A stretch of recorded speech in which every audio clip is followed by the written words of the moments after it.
Test, test, test. No?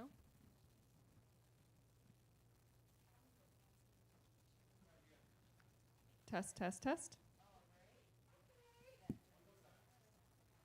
Test, test, test. Yeah.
Okay.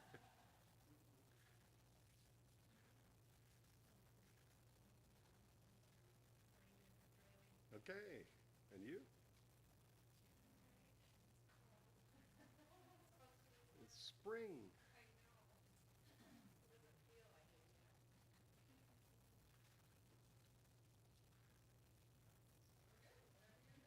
So you want me to just start? Okay.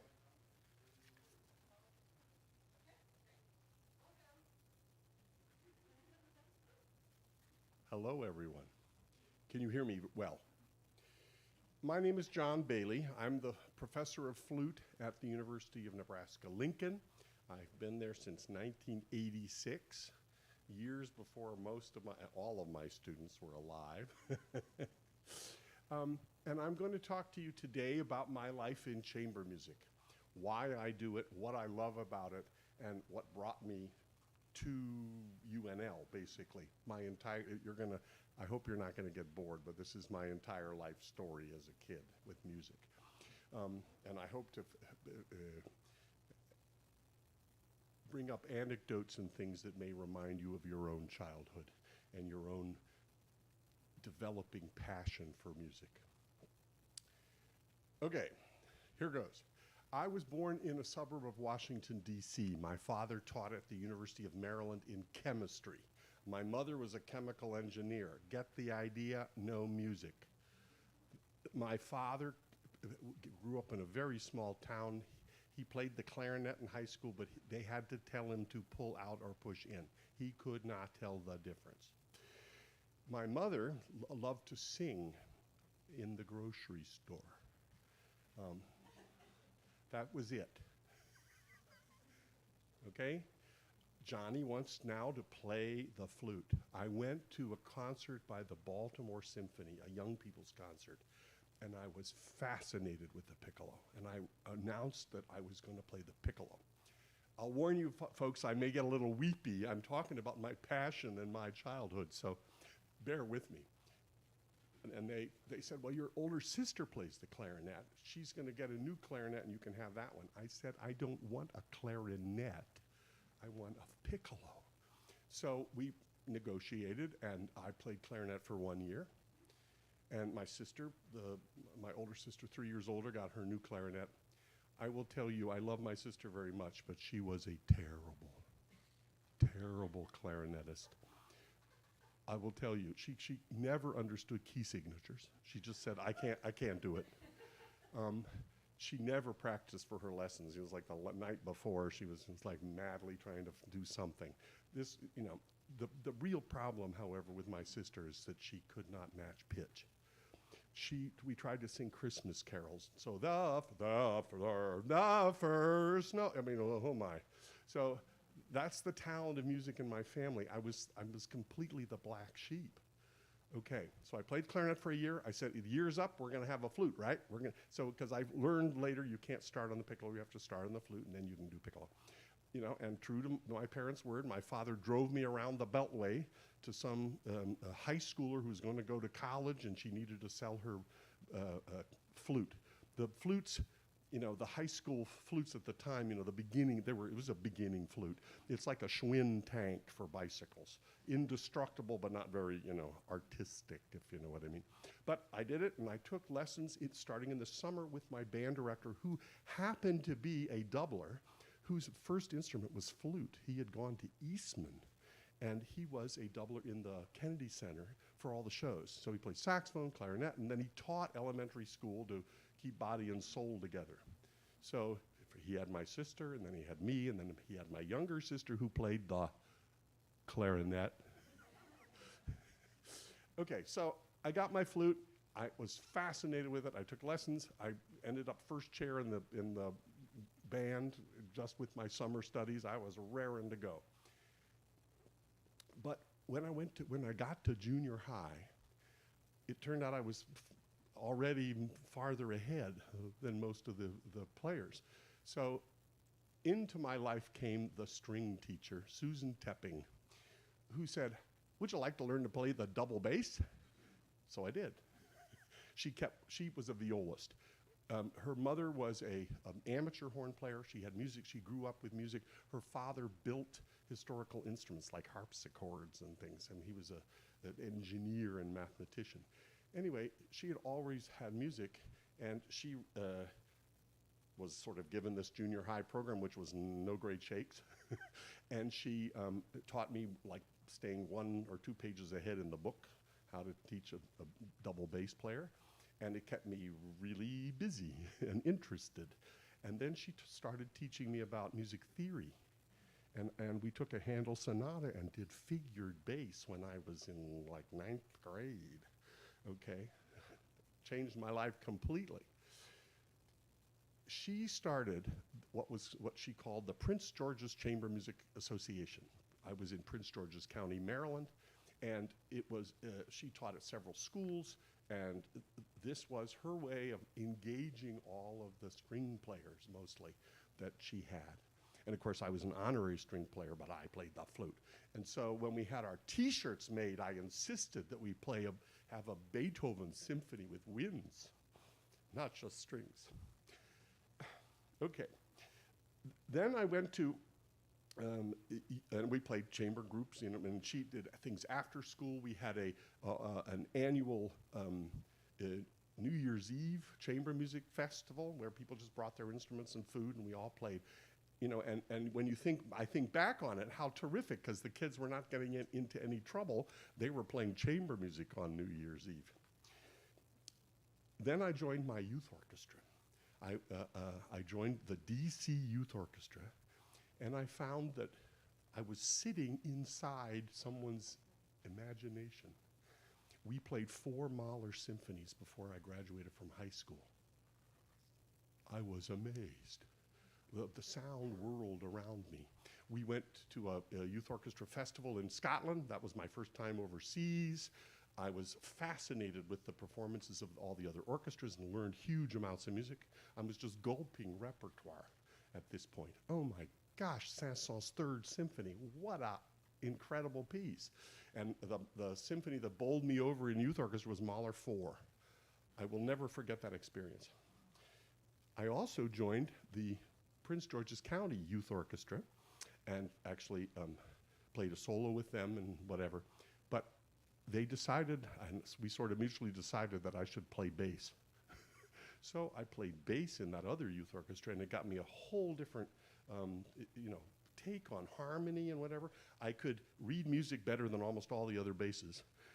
I couldn't shift like them. I was not really a bass player, but I could listen and follow, and I had already a good experience with the upper parts. So I was somehow general for a principal bass in the youth orchestra. It was a terrific experience. You should be interested in this additional experience. I took piano lessons from the wife of a provost at the university, and she taught me as much as she could, and then she gave me to another piano teacher who was the Mary Kay Traver. She's known in the DC area. She was the wife of a choral conductor at the University of Maryland, Paul Traver. And she encouraged me to proctor and sign up to serve for the University of Maryland Piano Festival. And so I was a door monitor, and I took tickets for things. They had master classes every morning, and then they had some other competition in the afternoon. But I heard all these pieces that I will never forget. The first time I heard Gaspard de la Nuit, Image of Debussy, the Islamé variations of Balakirev. I just sort of, okay, gulping music again. And I went to every single concert, and there were some really big names that were playing as part of that thing, and I got in free to everything for a whole week, and I did that several summers. So the piano repertoire turned out to be another stone, another brick for my edifice of music education. I discovered the Met broadcasts, and so I had youth orchestra on Saturday mornings. I would come back, we would have lunch, and then the only radio we had in the house was in the kitchen. Everybody scattered. And so I got to hear the girls coming out of the cigarette factory more than once. That's the beginning of Carmen, for those of you who don't know that thing. I started learning opera, and then I realized that my father had a library card at the University of Maryland, and I took out scores, and I followed along. So that was my first score reading, and singers and opera. I was turning pages madly trying to find where they were, and it was a very, very good experience. Okay. The University of Maryland also provided many other concerts. I remember A Soldier's Tale. The violinist at the university was the big soloist, and they had dancers and a narrator, and that blew me away. And then I went to a series of Bartók string quartets. I was too young to understand the Bartók string quartets, but that experience of going to these concerts and not understanding this music that I knew from the program notes was really important. And I had to just sort of hold my judgment and say, I'm not ready. That was also a really important maturing thing to do. And I will tell you, I now understand the Bartók string quartets a little better. Okay. When I was in youth orchestra, we formed a woodwind quintet. And that turned out to be one of the most important things I ever did. I had to go a separate night. Thursdays and Saturdays were woodwind quintet nights. Tuesdays were orchestra nights. I had to go separately on Tuesday to go to the quintet, and I discovered where I live. It turns out that that quintet turned out to be really important for me, because when we graduated, one other member from that quintet went to Bloomington, Indiana, where I did my undergrad, and she knew two people who had gone to been in the youth orchestra in Cincinnati, and I knew a horn player from my other youth orchestra who also was going to Bloomington, and we immediately formed a woodwind quintet my freshman year at Indiana with all the people I know, and I am still in touch with every single member of that quintet. We played together for several years. Then I took a junior year in Vienna. And by the way, I had a really important chamber music experience there. I played the Stravinsky Octet with right now a quite famous bassoon player who had a career in Vienna. She's an American, and she's now back in LA teaching at USC or something. I mean, really prestigious. But the Stravinsky Octet, if you don't know those pieces, 2 trumpets, 2 trombones, 2 bassoons, a flute, and a clarinet. And Stravinsky had a dream of this instrumentation, and he couldn't hear the music, but he said they were having the best time. And so he got up and he wrote the piece. That's the story of the Stravinsky Octet. It's great. And it's multi-movement work and everything. And Karl Oehlberger, the retired bassoonist of the Vienna Phil, was our coach. And Herr Bailey, he would coach very, very sort of stately and say, we need to do this. And I have great memories. And this was 78, 79, so that'll tell you. But when I returned to Indiana for my senior year, our quintet decided to enter the Coleman Chamber Music Competition. And at the time, they only had a first prize. Subsequently, they have given a string prize, a brass prize, and a woodwind prize. But we would have won the woodwind prize had they offered it. The experience of doing that and preparing for all that was a terrific experience for me. And therefore, when I went to my master's and doctorate, which I did at Northwestern University, I was in a chamber group. I played in quintets or whatever. And finally, my last year there, I taught the course on how to coach chamber music. That's how, I had developed into that. And so you can see where this is going. I got a job at Nebraska, my first and only job. And one of the most important things we did was play in the Moran Woodwind Quintet, which I have been a member of since 1986. But I was ready, if you know what I mean. You can tell from my backstory that this was going to be a really good thing. I'm also principal flutist in the Lincoln Symphony, and I was principal in the Nebraska Chamber Orchestra, if anybody remembers that group. For me, symphonic playing is chamber music. It's just bigger. But the whole thing about the woodwind players, the principal players, say in a Brahms symphony or whatever, you're doing the exact same thing as you are in a woodwind quintet. You got to balance, you got to hear, you got to respond. I thought that was, really important. And so that's what I teach. I teach it that way, and I conduct that way. I have now a second career as a conductor of flute ensembles, and I am the conductor of the International Flute Orchestra that tours somewhere different, usually somewhere foreign, actually always somewhere foreign, every May. So we're going to southern France this May. Before we actually play, though, I'd like to tell you a little story of, a realization for me during COVID. COVID was really hard for me. And the reason was I came to this really important realization that I need other people to make music. I can't be in my basement making overdubs of tracks. I'm not a composer, so the idea of just playing around and making fun in my basement, recording and I don't do that. That's not me. I need a musician, another musician, to make music. And so when COVID hit, no orchestra concerts, no quintet concerts, no reason to get up in the morning. I went into a deep depression because I didn't have anybody to play with. And so when COVID,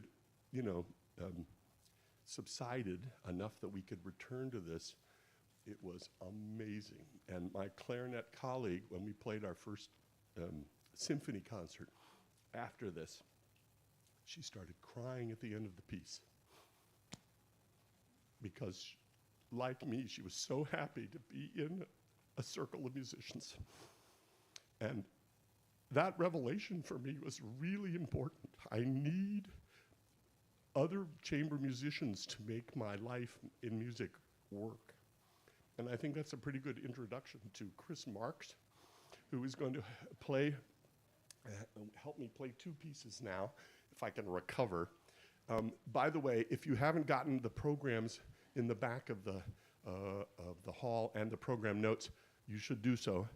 We're going to retool two of the pieces I just did with Chris last Wednesday.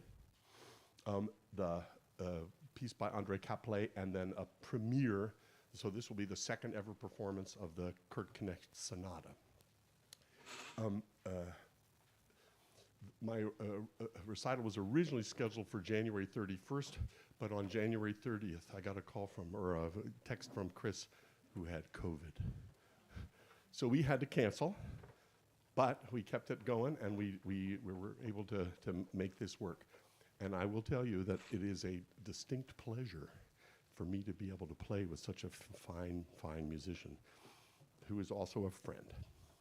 So we're going to start with a short French piece by André Caplet, around the turn of the century. He wrote this for Georges Barrère, a famous French flutist who had studied with Taffanel and come to the United States to be in basically the New York Symphony, which merged with the New York Philharmonic and and there were 2 principal flutes, and he didn't want that. So he quit and founded his own little symphony, the Barrere Little Symphony, and it toured the United States. My colleague, a music historian at UNL, has found reviews and announcements of concerts they did in Omaha. Okay, so Barrere, the reason I'm doing this, Barrere is a really important figure in American flute playing. He taught William Kincaid, who was then principal in the Philadelphia Orchestra. Kincaid taught everybody. All my teachers are either studied with Kincaid or studied with a student of Kincaid. Every single one I studied with. And so I can tell my flutists at UNL that they go back to the French tradition of Taffanel. Taffanel taught Barrere. Barrere taught Kincaid. Kincaid taught everybody who taught me. My undergrad teacher, my high school teacher, who was the flute teacher at the University of Maryland, and my doctoral and my master's teacher, Walford Kajala, studied with Mariano, who was the flute teacher at Eastman. He had studied with Kincaid. So that's my pedigree. We're going to do now the Reverie in Petite Valse. This is modeled on the Paris Conservatory concours pieces. Instead of a senior recital, everybody had to do the same piece. It was Taffanel usually commissioned a composer to write it, and it was always in 2 parts, a slow, dreamy part and a fast, fun part. This doesn't really have a fast, fun part. It has a very stylish waltz. Okay, it was not used as the concours piece, but it's obviously sort of modeled on those kinds of pieces. Short, fun, and you can show your stuff. Okay, Reverie and Petite Valse.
Hello? Okay. This next piece needs a little setup. The composer didn't give the flute player any time to turn a page. So I'm going to have to do the first movement, and then second movement's not too bad, and then the third movement's the bad one. Okay, so let me tell you a little bit about this piece. You can read about it too, but I thought for the folks at home especially, Kurt Knecht did his doctorate in composition at UNL. And he was not only a really good composer and a good doctoral student, his dissertation, which was a piece, won the university-wide competition for the best dissertation that year of the entire university. Physics, chemistry, French, math, sociology. Unbelievable. I just off the cuff, when he wrote a piece for the faculty chamber group, we did a piece, there's a famous piece by Spohr, which is a nonet for 5 woodwinds, the woodwind quintet, and 4 strings. We asked him to write a piece for the same configuration, which was to a film, to the time-lapse photography of the Platte River. And there were little miniatures and very colorful in how he used the chamber groups. And I just said to him, you know, could you write me a sonata?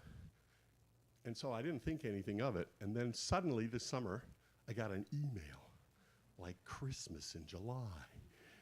And it was his new sonata. Would you like to play this? And I said, yes. And we started working on it, and I think you'll see that it's a really fun piece. The emotional heart of it, for me, is the nocturne, which is just haunting, and it's so much fun to play with Chris. You can read about the other things, but his conceit for the first movement, he was trying to combine 2 very different ideas. And so here's sort of this alternation between a really sort of fierce opening theme and a lyrical second theme. And so the form of this is very clear for you to follow. The second movement, I don't think needs any explanation. It's basically a gorgeous aria with accompaniment. And the third movement is called tabla rasa instead of tabula rasa. It's a play on, obviously, the Roman, you know, blank slate, but tabla as the Indian, continental India, Indian drumming drum. And so there are tabla patterns that he appropriated for the jazzy accompaniment in the piano that the flute gets to have fun over. Okay, so that's tabla, ha ha ha, rasa, and that makes a really beautifully contrasted 3-movement work, which I hope you enjoy.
And that is my presentation for today. If you have any questions that you'd like to ask about the flute, or about my career, or about this music, or about my favorite color, please feel free to ask anything that you'd like.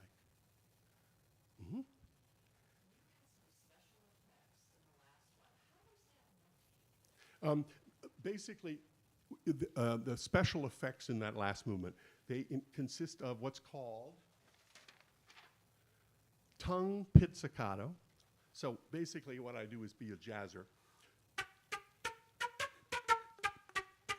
Okay, and then a jet whistle, which is notated with a little X and then whoo, and it goes.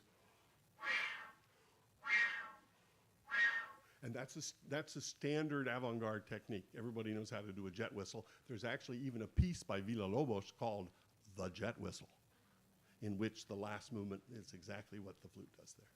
Mm-hmm.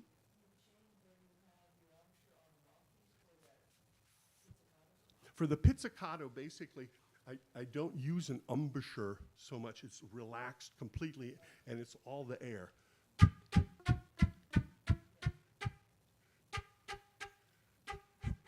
So I have a huge embouchure then to make that. It's not a focused sound. It's not supposed to be pretty. It's a kind of a percussive kind of fun thing. There are lots of different kind of tonguing things that make the flute very fun, which is just the tongue. That doesn't get you enough, for me, enough percussive fun for this. That's why I did more. It's sort of a gritty sound. Instead of, but that's another choice that the flutist has. Those are good questions, thank you. Anything else?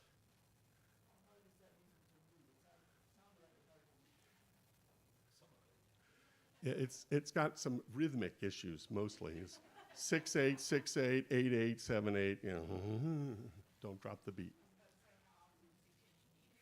Yes. Surprisingly, in the last movement, there's no meter change at all. It's just sort of very predictable. The middle movement has 4/4 and 6/4, but that's negotiable. And it goes into the middle there of 12/8. It's still 4, but it's compound. But you know, the thing is, I will tell you about this last piece. It doesn't matter how much I practice my part, because it was a totally different world trying to put it with him. I mean, I wanted to be prepared, but you know, there's a certain amount of, it's all about how it reacts, how it fits, and no amount of individual practice can make that happen. Kurt Knecht sent me a MIDI file of the whole thing, which you know, was incredibly accurate and very fast at the time, but it gave me a sense of how things work. But the real work, the real essence of this piece is what I was talking about. It's not my part. I have to get my part ready for the real work that we need to do, and I need to be as ready as possible, but I have not at all finished my work when I know my part. It's just beginning. And as you know, those dirty pianists, they have all the information, and the flute player only has my part. So I have to write in cues or other kinds of things, but it's all about how is it, what is the landscape that I can fit into? And that is the aspect of chamber music that I'm here to celebrate with you this morning. And that's what makes it so much fun to play with Chris Marks.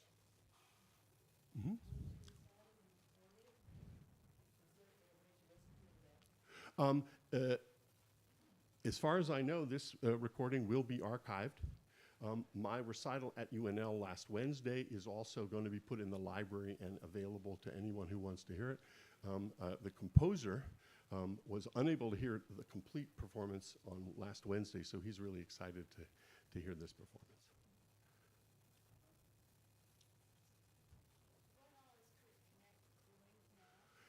As I understand it, he is, well, if you look at his website, he's got huge numbers of choral pieces. He is very inspired by text. And so there are songs and choral pieces. He's also a very active organist and pianist, so there's organ pieces and things like that. But I think he's got a lot of commissions in the Kansas City area. He seems to be very active.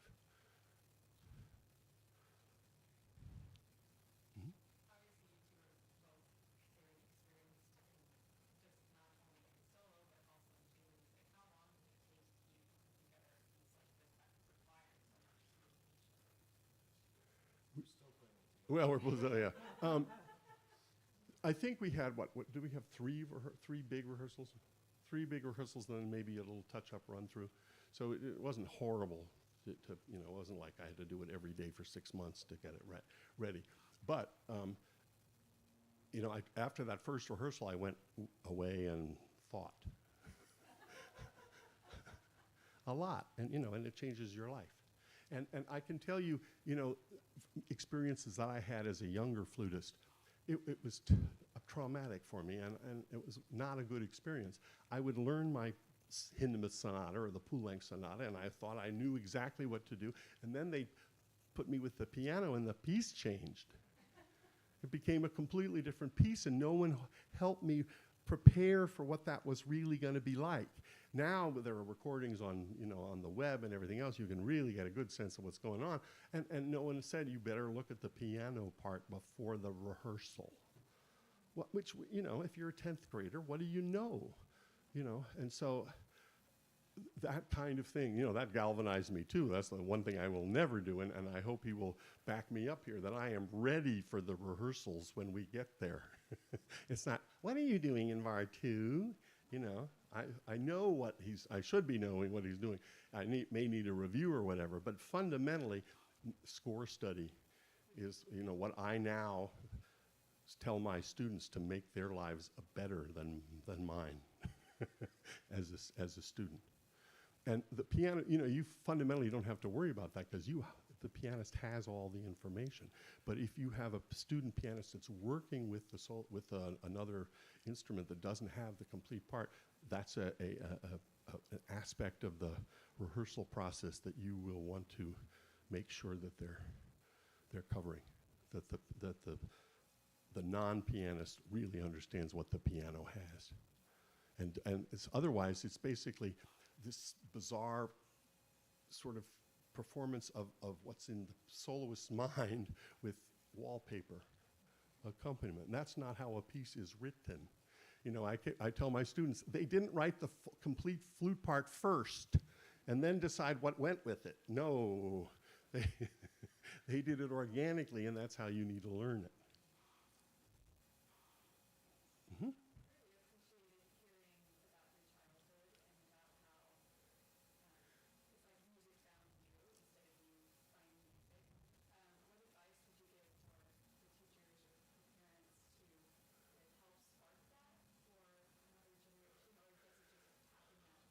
I wish I had a magic bullet.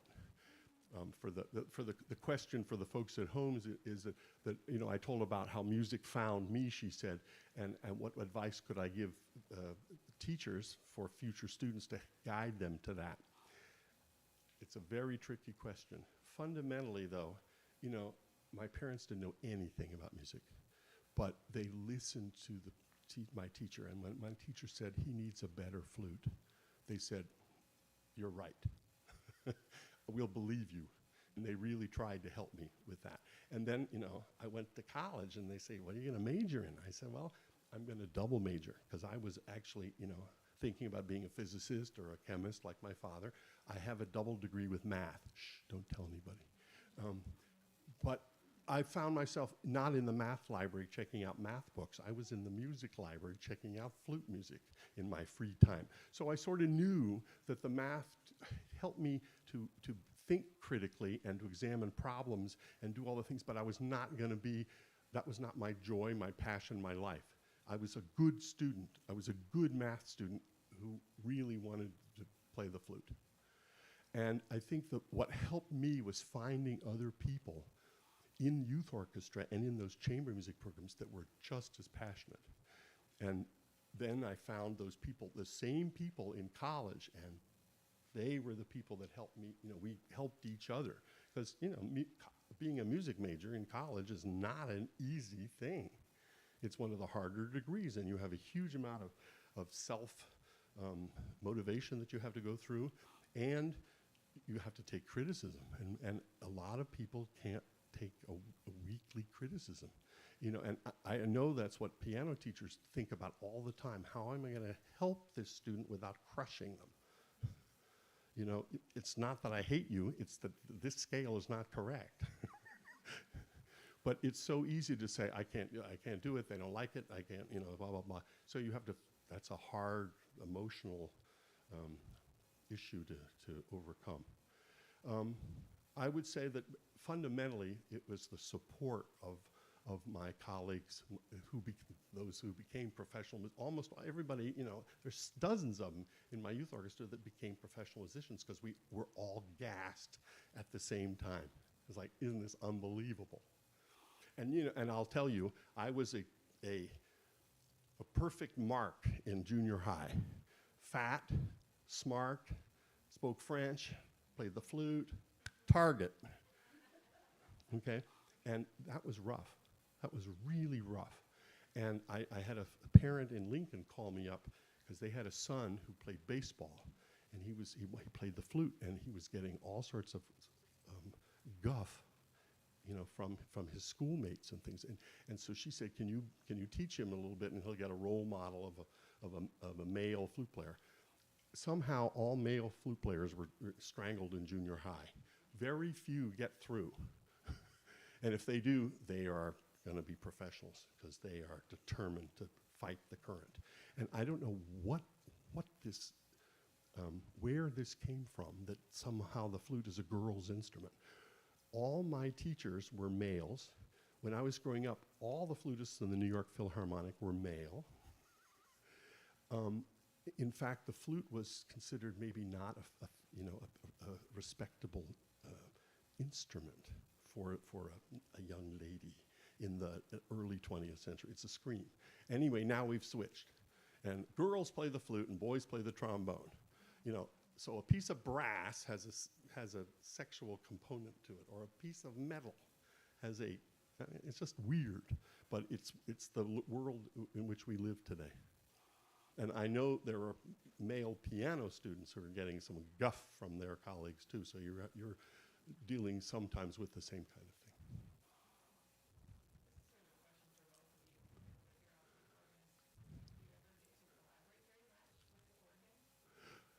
Yes, indeed. We have I knew what I had, in terms of accompanist possibilities, so I explored some flute and organ stuff. He even brought me a piece, and we did one of those too. So there's a piece by Daniel Pinkham called Miracles, which is really cool for organ and flute. Not easy either, I will say, for either of us, but it's very evocative, based on the miracles in the Bible, and there's a Bible quote, and then you play the miracle and then another. So the question was for the outside people, how have we done any flute and organ pieces? And there is a sizable repertoire for flute and organ if you want to explore that. I mean, it's really very colorful, and in the last, say, 50 years especially. Okay, I think we're finished with our formal part of the program. I've been told there may be refreshments and informal conversation to follow. Thank you very much. It was fun.